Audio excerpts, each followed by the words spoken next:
Hello students, आज का topic है ग्रुपिंग ऑफ कैपेसिटर्स। तो ग्रुपिंग ऑफ कैपेसिटर को हम लोग दो फॉर्म में स्टडी करने वाले हैं, एक सीरीज कॉम्बिनेशन और दूसरा पैरेलल कॉम्बिनेशन। फिर सीरीज और पैरेलल का जो मिक्स ग्रुपिंग होता है उस पर आधारित हम लोग न्यूमेरिकल देखेंगे, यानी कि मिक्स ग्रुपिंग के अंतर्गत जो भी इक्विवेलेंट कैपेसिटेंस होते हैं उस इक्विवेलेंट कैपेसिटेंस को कैसे कैलकुलेट किया जाता है इसको हम लोग समझेंगे। तो सबसे पहले हम लोग सीरीज कॉम्बिनेशन के अंतर्गत आते हैं। तो ये जितने भी टॉपिक अभी हम लोग स्टडी करने वाले हैं वो सारे पैरेलल प्लेट कैपेसिटर्स के कॉम्बिनेशन को ही लेकर स्टडी करेंगे, यानी सारा टॉपिक पैरेलल प्लेट कैपेसिटर पे ही आधारित होगा।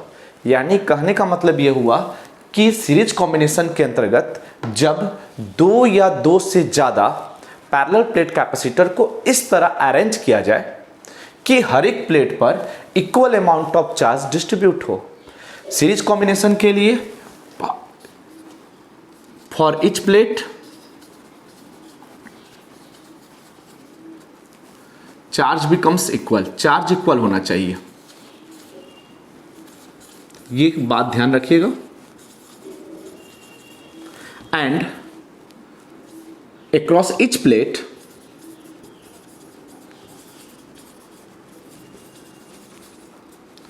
potential will different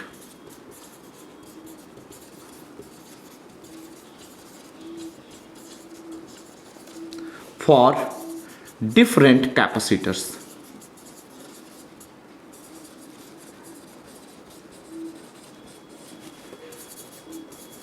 यानी कि डिफरेंट कैपेसिटेंस वाले कैपेसिटर के अक्रॉस जो पोटेंशियल होना चाहिए वो डिफरेंट होना चाहिए। यदि कैपेसिटेंस हर एक कैपेसिटर प्लेट का इक्वल होगा तो पोटेंशियल भी क्या होना चाहिए, इक्वल होना चाहिए।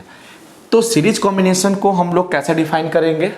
टू और more than two capacitor plates are arrange together in such a way that equal amount of charges are distributed on each plates of the parallel plate capacitors and the potential will be different for the different capacitance of capacitor.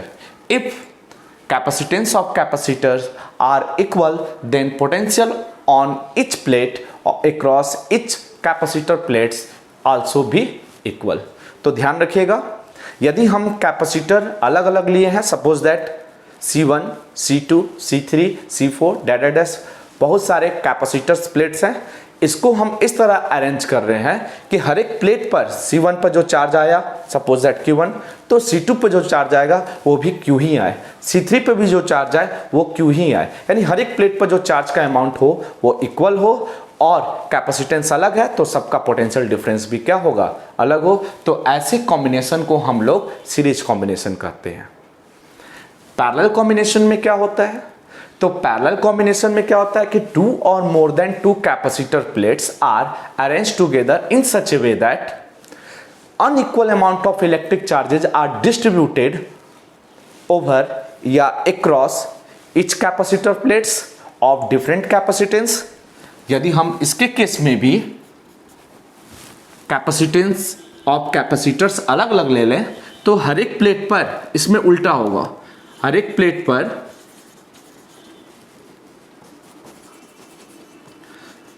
Charges different होना चाहिए और साथ में जो across each plates potential becomes equal.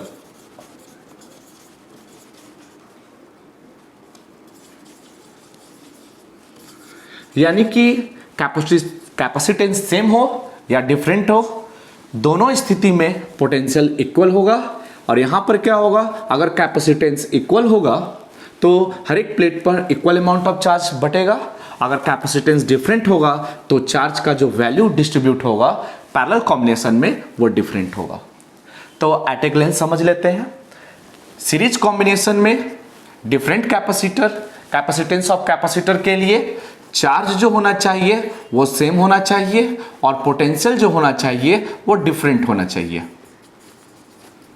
अगर हम इसे भी एट ए ग्लेंस समझे, पैरेलल कॉम्बिनेशन के लिए, तो पैरेलल कॉम्बिनेशन के लिए डिफरेंट कैपेसिटेंस ऑफ कैपेसिटर के लिए चार्ज जो होना चाहिए वो डिफरेंट होना चाहिए और पोटेंशियल जो होना चाहिए वो हर एक प्लेट के अक्रॉस सेम होना चाहिए। तो इस तरह हम पैरेलल प्लेट कैपेसिटर्स के कॉम्बिनेशन को, जो पैरेलल कॉम्बिनेशन है उसको हम कैसे डिफाइन कर सकते हैं? तो डिफाइन कर सकते हैं कि 2 और more than 2 capacitor plates are arranged together in such a way that unequal amount of electric charges are distributed across each plates and the potential difference across each plates will be same, then such combination is said to be in parallel combination। तो ये कुछ basic information थे series और parallel combination के लिए। अब हम expression पढ़ते हैं कि डिफरेंट कैपेसिटेंस ऑफ कैपेसिटर को जब हम सीरीज कॉम्बिनेशन में अरेंज कर दें तो नेट कैपेसिटेंस का वैल्यू क्या होगा? उस नेट कैपेसिटेंस को हम इक्विवेलेंट कैपेसिटेंस कहते हैं। तो अभी हम लोग सीरीज कॉम्बिनेशन के लिए इक्विवेलेंट कैपेसिटेंस कैलकुलेट करना सीखेंगे, फिर बाद में पैरेलल कॉम्बिनेशन के लिए।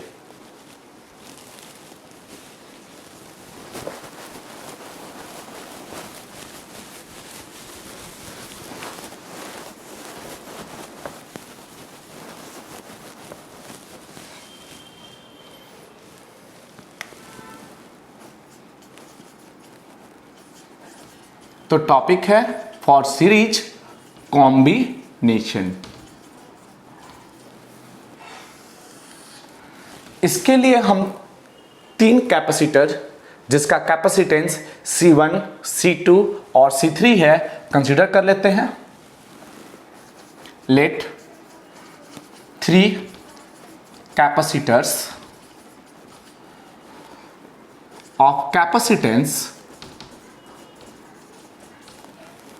C1, C2 and C3 are connected together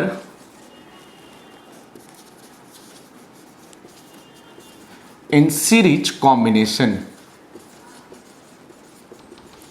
तो सीरीज कॉम्बिनेशन में कनेक्ट करने के लिए हमें, जैसे ये प्लेट पैरेलल प्लेट हुआ, तो पहले प्लेट का जो टर्मिनल होना चाहिए उसको सेल या बैटरी के पॉजिटिव टर्मिनल से कनेक्ट कर दे और उसी पैरेलल प्लेट कैपेसिटर का जो सेकेंड प्लेट होगा वो दूसरे कैपेसिटर प्लेट के फर्स्ट प्लेट से कनेक्ट होगा और दूसरे का जो सेकेंड प्लेट होगा वह तीसरे के फर्स्ट प्लेट से कनेक्ट होगा और लास्ट वाले का जो होगा वो निगेटिव टर्मिनल से कनेक्ट कर देते हैं। तो यहां हमने सेल से कनेक्ट किया, तो आप चाहो तो इसको पॉजिटिव सोर्स और इधर अर्थ से भी कनेक्ट करेंगे।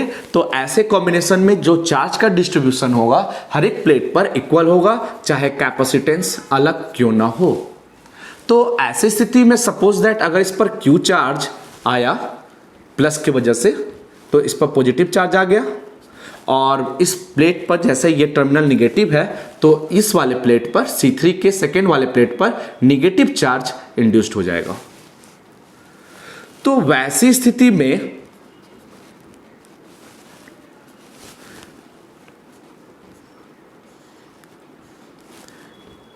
पॉजिटिव के वजह से इस प्लेट पर निगेटिव चार्ज इंड्यूस हो जाएंगे। तो जितना पॉजिटिव होगा उतना निगेटिव चार्ज इंड्यूस्ड होगा। इस प्लेट पर निगेटिव आने की वजह से इस प्लेट पर पॉजिटिव चार्ज इंड्यूस्ड होगा। इस प्लेट पर जो निगेटिव चार्जेज होंगे, ऐसा नहीं है, इसके इंडक्शन की वजह से इस पर प्लस माइनस दोनों होगा, इसके इंडक्शन की वजह से इस पर प्लस माइनस दोनों होगा, लेकिन जो प्लस है वो इसके फार फेस पे हो जाएंगे। लेकिन मेटल है, वायर से कनेक्ट है, तो वो पॉजिटिव चार्ज मैक्सिमम से मैक्सिमम जाना चाहेगा, वो मैक्सिमम ये प्लेट है तो ये पॉजिटिव चार्ज इस प्लेट पर चला जाएगा और इसका जो पॉजिटिव चार्ज है वो भी, इस पर जो पॉजिटिव चार्ज है वो तो यहाँ इंड्यूस दिख रहा है, लेकिन जो निगेटिव चार्जेज होंगे वो इस निगेटिव चार्जेस के इलेक्ट्रिक यानी रिपल्सिव फोर्स की वजह से ये वायर्स के आधार पर मूव करके इस प्लेट पर आकर डिपॉजिट हो जाएंगे। तो वैसी स्थिति में जो चार्ज का मूवमेंट होगा, देखिए अगर ये प्लस क्यू था और ये माइनस क्यू था तो उतना ही अमाउंट ऑफ चार्ज इंड्यूस होता है। तो देखिए इस पर भी प्लस क्यू होगा, अगर इस पर प्लस क्यू था तो उतना ही अमाउंट ऑफ चार्ज इंड्यूस होगा। और जितना चार्ज माइनस आया था उतना चार्ज प्लस ही आएगा, ये आप समझ रहे हो। लेकिन इलेक्ट्रोस्टैटिक फोर्स ऑफ रिपल्सन के द्वारा उतना ही अमाउंट ऑफ चार्ज रिपेल होकर इस प्लेट पर चले जाएंगे, और वही प्रक्रिया निगेटिव चार्ज करेगा इसके निगेटिव चार्ज के लिए। जो इंड्यूस हो गए निगेटिव चार्ज इसके आउटर फेस पर, वो इसके रिपल्सिव फोर्स के द्वारा यहाँ चले गए, तो वही अमाउंट पर होगा जो इस प्लेट पर था, वो है -Q। तो आप देखो हर एक प्लेट पर जो चार्ज डिपॉजिट हो गए, जो इंड्यूस्ड हुए, वो सारे इक्वल अमाउंट पर हैं, और सारे पर charge positive negative positive negative positive negative एक सीक्वेंस में अरेंज हो गया। तो ऐसा कॉम्बिनेशन सीरीज कॉम्बिनेशन कहलाता है। अब हम लोग पोटेंशियल की बात करते हैं। तो मान लीजिए ये पोटेंशियल भी है, मैंने जो एक्सटर्नल सोर्स कनेक्ट कर रखा है। अब ये पोटेंशियल 3 पार्ट में डिवाइड होगा। अगर सबका कैपेसिटेंस अलग अलग है तो सीरीज कॉम्बिनेशन में हर एक के क्रॉस जो पोटेंशियल होगा वो सारा अलग अलग होगा। तो मान के चले एक एंड ए है, ये एंड बी है, ये सी है और ये डी है। तो ए और बी जो है कैपेसिटर प्लेट C1 के अक्रॉस पोटेंशियल को दर्शाएगा, तो इसके पोटेंशियल को हम V1 ले लेंगे। उसी तरह इसके अक्रॉस जो पोटेंशियल लेंगे वो हो गया V2, और इसके अक्रॉस जो पोटेंशियल हो गया वो हो गया V3। तो इन तीनों का जो सम होगा वो V के इक्वल होगा। तो लिख सकते हैं here V is equal to V1 plus V2 plus V3। अब हम लोग कैपेसिटर प्लेट C1 की बात करते हैं। फॉर कैपेसिटर C1, इसको इक्वेशन फर्स्ट मान लिया। अगर कैपेसिटर C1 की बात करेंगे तो इस पर पोटेंशियल कितना है, इस प्लेट के अक्रॉस V1 है, चार्ज कितना है Q है, कैपेसिटेंस कितना है C1 है। तो कैपेसिटेंस ऑफ कैपेसिटर C1 यानी C इज इक्वल टू पड़े हैं Q अपॉन V। तो अगर C1 की बात करेंगे तो Q अपॉन V1 आएगा। तो यहाँ से इस रिजल्ट से V1 की वैल्यू कैलकुलेट कर लेते हैं। तो रिजल्ट होगा Q बाई C1। उसी तरह कैपेसिटर प्लेट C2 की बात करें, फॉर कैपेसिटर C2 तो रिजल्ट आएगा C2 is equal to Q upon V2। तो V2 is equal to result हो जाएगा Q upon C2। And for capacitor C3 की बात करें तो C3 is equal to Q upon C3। It means that Q upon V3। तो V3 is equal to जो result आएगा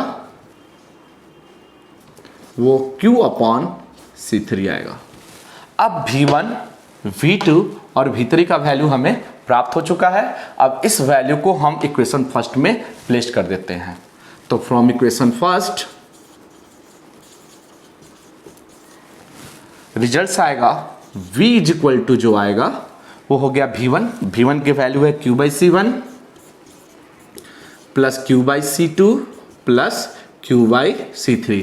सारे वैल्यू प्लेस कर दिए। अब देखिए इसमें Q कॉमन है, Q निकाल लेते हैं।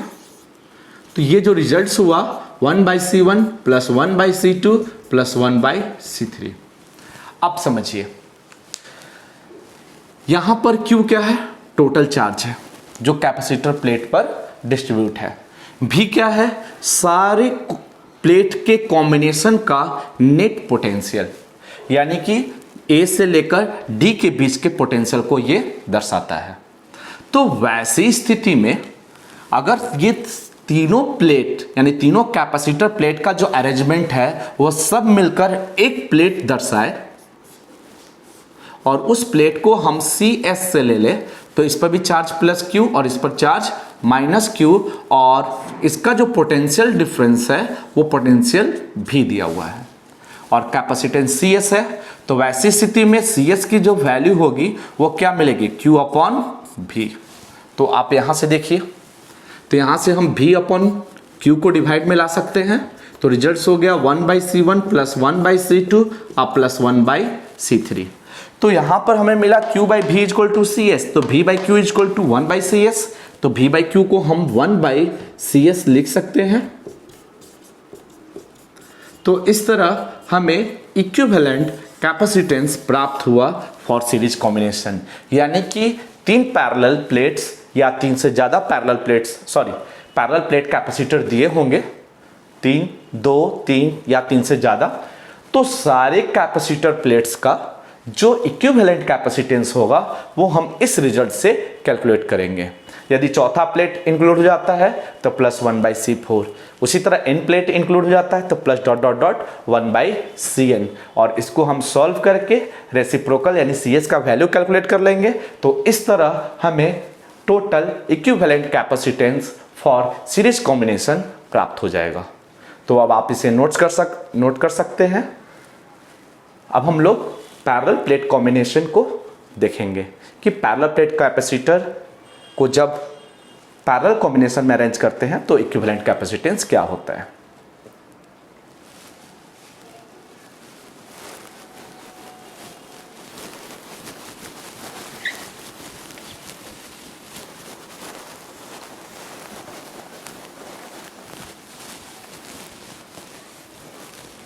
तो नेक्स्ट टॉपिक है फॉर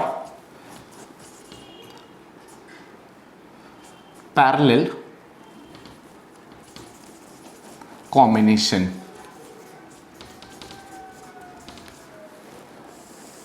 तो पैरेलल कॉम्बिनेशन में अभी हम लोगों ने सीखा when 2 or more than 2 parallel plates capacitors are arranged together in such a way that क्या होना चाहिए, equal amount of potential will be created across each capacitor plate and charge on each capacitor plates will be different। तो अब देखिए कैसे arrange करते हैं। तो यहां पर क्या होगा, कैपेसिटर प्लेट्स मैंने ले लिया, सारे को एक दूसरे से इस तरह अरेंज करना है कि फर्स्ट प्लेट जितने भी कैपेसिटर होंगे उसके जो फर्स्ट प्लेट होंगे वो पॉजिटिव टर्मिनल से कनेक्ट हो, यानी एक ही टर्मिनल से, और जो सेकेंड प्लेट है वो नेगेटिव टर्मिनल से हो। तो इस तरह का कॉम्बिनेशन पैरेलल कॉम्बिनेशन कहलाता है। तो जब हम इसको सोर्स से कनेक्ट कर देंगे, जैसे मान लीजिए यहाँ हम सेल और बैटरी से कनेक्ट कर देते हैं, यहाँ सेल कनेक्ट करते हैं और इसका पोटेंशियल भी होता है, तो जैसे एंड ये A हो गया और ये एंड B हो गया तो इसके अक्रॉस जो पोटेंशियल बनेगा वो भी होगा। Capacitance C1, C2, C3। तो आप देख सकते हो कि जितना पोटेंशियल C1 का है तो C1 का जो पोटेंशियल डिफरेंस है AB, VA माइनस BB, इसका भी VA माइनस BB, इसका भी VA माइनस BB, सबका पोटेंशियल क्या है, V है। तो हर एक प्लेट का जो कैपेसिटेंस ऑफ कैपेसिटर दिया तो उसके अक्रॉस जो पोटेंशियल है वो इक्वल है। और जो चार्ज होगा तो सपोज दैट यहां से +Q चार्ज और यहां से -Q चार्ज चला, तो जो +Q चार्ज होगा वो इन तीनों प्लेट पर बटेगा। सपोज दैट इस प्लेट पर +Q1 आया, इस प्लेट पर +Q2 आया और इस प्लेट पर +Q3 आया। तो ऐसी स्थिति में यहां पर जो निगेटिव चार्ज होगा वो उसी हिसाब से डिस्ट्रीब्यूट होगा। तो जो +Q1 है यहां पर -Q1 हो जाएगा, यहां पर हो जाएगा -Q2 और इधर हो जाएगा -Q3। तो ये हमारा अरेंजमेंट हुआ चार्ज का और पोटेंशियल का। अब हम ये देख पाते हैं कि जो चार्ज Q था वो 3 पार्ट में डिस्ट्रीब्यूट हो चुका है। तो here Q is equal to Q1 + Q2 + Q3। तो तीनों को ऐड कर दे तो वो Q के इक्वल हो जाएगा। और हम ये मान के चलते हैं कि ये तीनों प्लेट को जब हम कंबाइन कर लेते हैं तो एक नया कैपेसिटर बनता है। वो कैपेसिटर मान लीजिए कैपेसिटेंस Cp हो गया, और इसको जब हम इसी सोर्स से कनेक्ट किए हुए हैं तो पोटेंशियल यहां भी है और चार्ज जो होगा सारा मिलकर Q +Q और -Q, +Q और -Q दर्शाएगा। तो इस तरह हमें Cp यानी equivalent capacitance for parallel combination प्राप्त करना है। तो हर एक प्लेट के लिए हम देख लेते हैं। यदि हम फॉर कैपेसिटर प्लेट C1 की बात करें तो जैसे अभी हम लोग पहले वाले टॉपिक में निकाले थे सीरीज कॉम्बिनेशन वाले केस में, तो C1 जब निकाले थे तो C1 के इक्वल टू क्या निकाले थे, Q बाई यानी Q1 बाई V।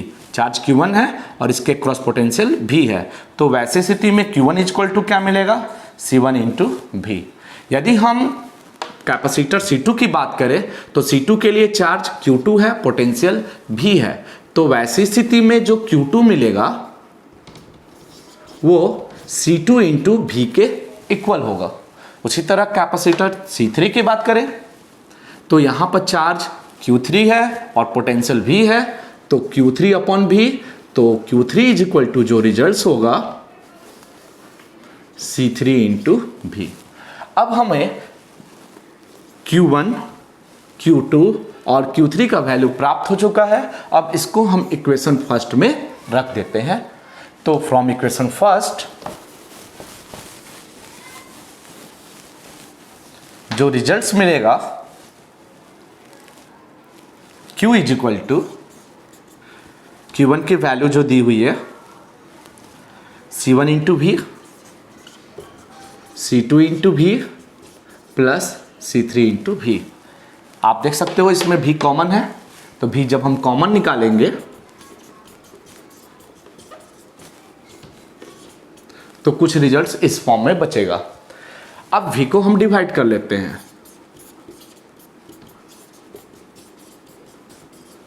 तो Q बाई V जो है वो नेट चार्ज और नेट पोटेंशियल के रेशियो के इक्वल है।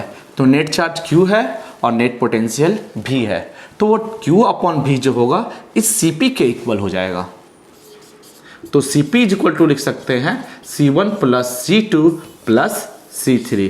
तो इस तरह पैरेलल प्लेट का जो कैपेसिटेंस हुआ वो एडिटिव नेचर हुआ, यानी कि जितनी भी कैपेसिटर प्लेट्स है उसको पैरेलल कॉम्बिनेशन में अरेंज करेंगे तो उसके कैपेसिटेंस को हम सिंपली ऐड कर दे तो इक्विवेलेंट कैपेसिटेंस प्राप्त कर सकते हैं। तो इसी तरह हम 3, 4, 5 जितने भी कैपेसिटर प्लेट्स हैं उसको अरेंज कर सकते हैं, उस तरह उसके कैपेसिटेंस को प्राप्त कर सकते हैं। तो फॉर nth कैपेसिटर तो रिजल्ट्स इस तरह लिख सकते हैं Cp is equal to C1 plus C2 plus C3 plus dot dot dot plus Cn। तो ये हो गया पैरेलल कॉम्बिनेशन। अब हम लोग मिक्स कॉम्बिनेशन देखेंगे। मिक्स कॉम्बिनेशन के लिए कोई थ्योरी नहीं है, इस पर बेस्ड न्यूमेरिकल है, यानी पैरेलल और सीरीज कॉम्बिनेशन पर जो इक्विवेलेंट कैपेसिटेंस प्राप्त करने होते हैं तो उसको हम कैसे सॉल्व करते हैं, तो उसको हम कुछ न्यूमेरिकल के आधार पर समझते हैं। तो अगर ये कॉपी हो गया हो तो हम इसे अब साफ कर देते हैं।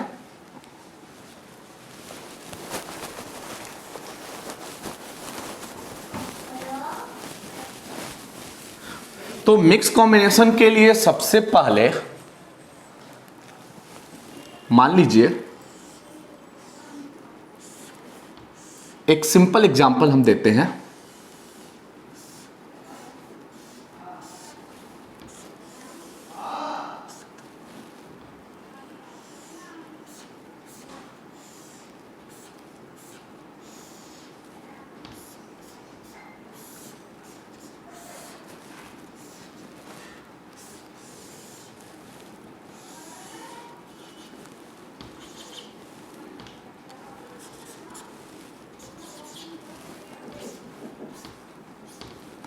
सारे कैपेसिटर का कैपेसिटेंस ही दिया हुआ है और हमें कैलकुलेट कर रहा है, calculate the potential equivalent capacitance across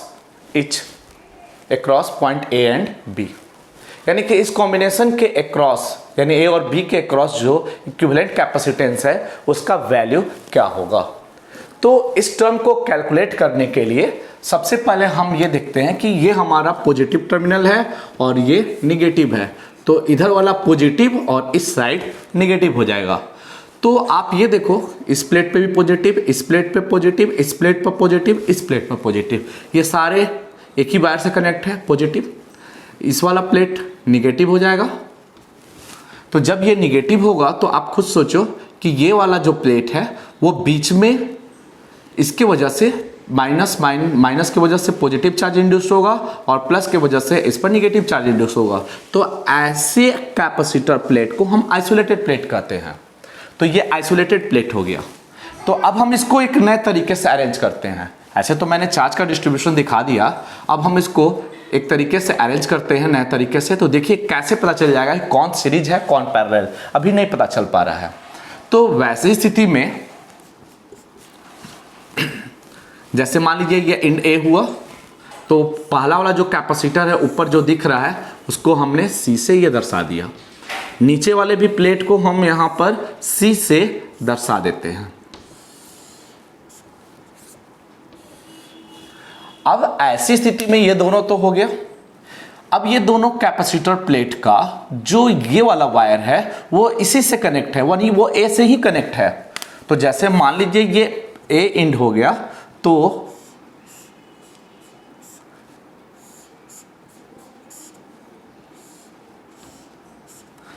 ये देखिए इन दोनों को हमने इसी ए वाले से, यानी जो वायर ए से कनेक्ट है वो इसी से कनेक्ट कर दिया। दोनों का कैपेसिटेंस सी है।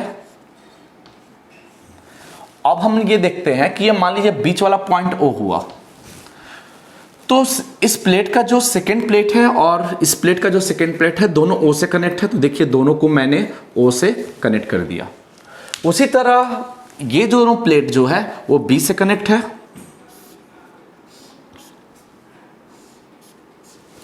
बी से कनेक्ट है, और ये दोनों प्लेट जो है वो ओ से कनेक्ट है। अब आपको समझ में आ गया होगा कौन पैरेलल है और कौन सीरीज है। तो सबसे पहले ये देख रहे हैं कि ये दोनों कैपेसिटर प्लेट जो है वो पैरेलल कॉम्बिनेशन में है। तो पैरेलल कॉम्बिनेशन में सी और सी इसी रिजल्ट्स के आधार पर ऐड हो जाएगा, तो 2C, और ये भी रिजल्ट्स क्या होगा 2C। तो इसको हम फिगर के माध्यम से ही समझाते हैं। तो मान लीजिए दोनों ऐड हुआ तो कुछ इस फॉर्म में नया सर्किट प्राप्त होगा।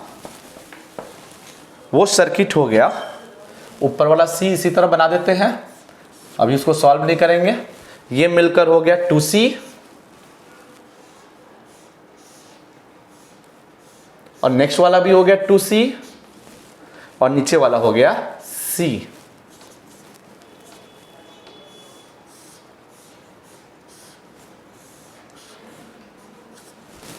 तो ऐसी स्थिति में एक इंड A और दूसरा इंड B दिया हुआ है। अब आप देख सकते हो अभी हम डायरेक्ट पैरेलल कॉम्बिनेशन नहीं सॉल्व कर सकते, ये वाला बीच वाला जो है ये दोनों सीरीज में है। तो सीरीज में क्या मिलेगा, तो लिख सकते हैं कि 2C, both 2C capacitors are in series combination। जब सीरीज कॉम्बिनेशन में है तो net capacitance suppose that C1 प्राप्त हुआ, वो दोनों को कैसे निकालेंगे, तो इसको हम डायरेक्ट निकालते हैं, ऐसे निकालते हैं फॉर्मूले पर। तो 1/C1 is equal to C1 हो गया सीरीज कॉम्बिनेशन के लिए, और रिजल्ट्स हो गया 1/2C प्लस 1/2C, रिजल्ट्स आएगा 2/2C, तो कट गया 1/C। तो इस तरह C1 का जो वैल्यू हो गया वो C प्राप्त हुआ, यानी ये दोनों मिलकर एक नया कैपेसिटर बनाए और उसका कैपेसिटेंस C हो गया। तो आप देख रहे हो C, फिर ये C और ये C, यानी कि इसको जब हम सॉल्व किए तो कुछ इस फॉर्म में रिजल्ट्स बना C, C, और नेक्स्ट जो है वो भी C हो गया। एक एंड A है और दूसरा एंड B हो गया। तो नेट इक्विवेलेंट यानी equivalent capacitance across A and B, तो अब हम तीनों को ऐड कर देंगे, क्यों, क्योंकि तीनों पैरेलल में है। तो रिजल्टेंट सी इक्विवेलेंट, ये इक्विवेलेंट नेट कैपेसिटेंस को दर्शा रहा है, तीनों को ऐड कर देंगे सी प्लस सी, तो रिजल्ट 3C प्राप्त होगा। यही हमारा आंसर हो गया। तो खैर ये एक एग्जाम्पल था। नेक्स्ट लेक्चर वीडियो में हम इसी तरह के बहुत सारे क्वेश्चन को सॉल्व करेंगे और प्रैक्टिस करेंगे और आपको समझाएंगे कि दूसरे भी मेथड से कैसे कैपेसिटेंस ऑफ कैपेसिटर को के अरेंजमेंट को हम लोग प्राप्त करते हैं बिना सर्किट को रिजॉल्व किए हुए। पहले अभी हम लोग सर्किट को रिजॉल्व करना सीखेंगे और उसके आधार पर जो डायरेक्ट रिजल्ट्स है वो चाहे सीरीज कॉम्बिनेशन हो चाहे पैरेलल हो, पहले उसको अरेंज करना सीखेंगे, फिर सीखेंगे कि बिना सर्किट को ब्रेक किए कैसे कैपेसिटेंस कैलकुलेट करते हैं। तो उम्मीद करते होंगे कि ये न्यूमेरिकल और साथ में सीरीज और पैरेलल कॉम्बिनेशन का जो एक्सप्रेशन था वो आपको समझ में आया होगा।